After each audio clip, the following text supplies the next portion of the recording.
Woke leftists have had a difficult time the past 2 years.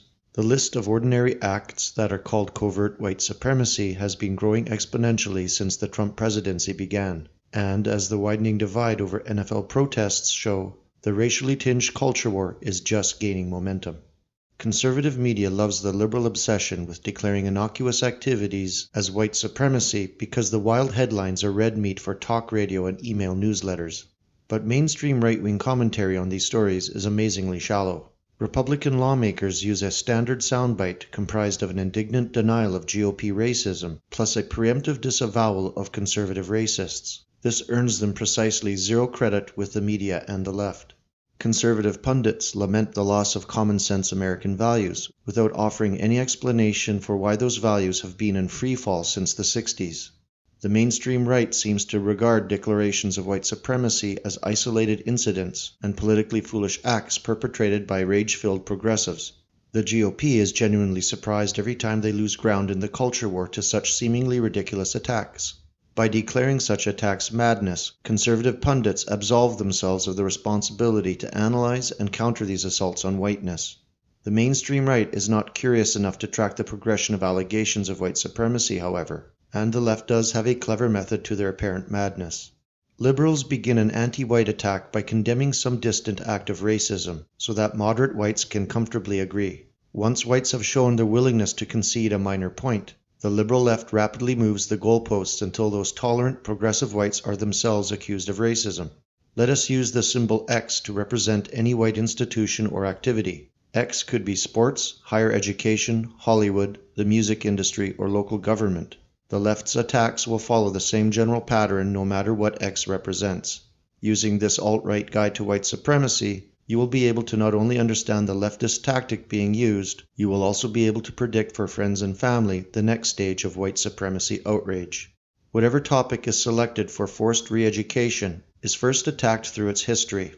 There is a legacy of racism in X, therefore the modern version of X must be made more inclusive and diverse. The politically correct white dupes, be they liberal or conservative, will then make an offer of support in good faith. The most powerful institutions and individuals will bend over backward to get non-whites to the front of the line in X. The changes implemented in the name of diversity lead only to decline in the quality of X, but guilt-ridden whites are willing to accept that if it means they are immune to charges of racism. Unfortunately, at this point, the totally unracist whites have accepted the basic premise of a historical legacy of racism, so they are now powerless to object when the institutional change that merely adds some diversity to white organizations is declared not good enough. At this stage of the attack, there will be a spate of headlines alleging that there is more work to be done. Once the accommodating whites have done everything possible to make X more inclusive, short of dismantling X altogether, they unexpectedly find themselves under attack for their very efforts at inclusion. Everything a white person does, including giving undeserved help and affirmative action to non-whites, is then classified as white supremacy. The institution X is then entirely taken over by non-whites, which means that X ceases to perform its stated function and is reduced to a wealth transfer program in which whites silently provide the money and managerial skill to facilitate their own decline. This process does not merely condemn whites for protecting their own interests. If you are white, even joining in the erasure of your own race is not good enough. The final stage in the white supremacy gambit is the open condemnation of whiteness itself as inherently evil. To review, first an institution whites invented is declared racist, next the diverse version of the institution is declared insufficient, then all the actions of whites become racist, and finally the mere existence of whites is declared a form of white supremacy.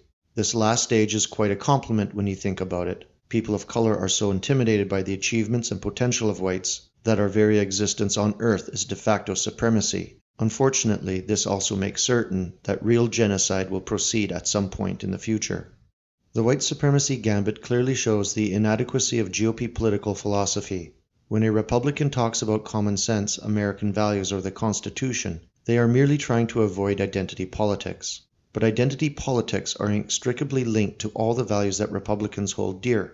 The mythic age of common sense was just a time when the social norms that conservatives like were the dominant force in society, and American values can only be conservative to the extent that America is peopled by white Europeans. The Constitution itself was never intended to be the governing document for a heterogeneous country, made up of Muslims, Hindus, Jews, or Africans. If anyone had asked the founders to write a governing document for such people, they would have immediately created a white ethno-state. After America has lost its white majority with no resistance from conservatives, and the promised ideological conversion of non-whites fails to materialize, the few conservatives who are left will argue that the new Hispanic and Muslim cultural norms are just as American as the European traditions they replaced, because all the Muslims and Hispanics are legal citizens of the USA. The absurdity of this ideology is egregious. The politicians who claim to be conserving American culture will be praising totally different cultures and calling them just as American in a few decades. Accepting the infinite malleability of America and the universal applicability of the Constitution means that conservatives can never make a principled objection to any demographic or cultural change proposed by the left. The alt-right fundamentally agrees with the left's assessment of Western civilization. Shakespeare is white supremacy. Free speech and meritocracy are white supremacy. Math, logic, and science are also white supremacy. All of these civilizational attainments can only survive in a white European society that seeks its own interests without worrying about the hurt feelings of non-whites. As John Darbyshire has said, there must be something good about white supremacy because a few billion non-whites are desperate to move into white countries. Every attempt to exploit white guilt or redress racial grievances, no matter how innocuous and justified it may seem, eventually leads to the condemnation of whiteness itself. And that is the most intolerable thing of all.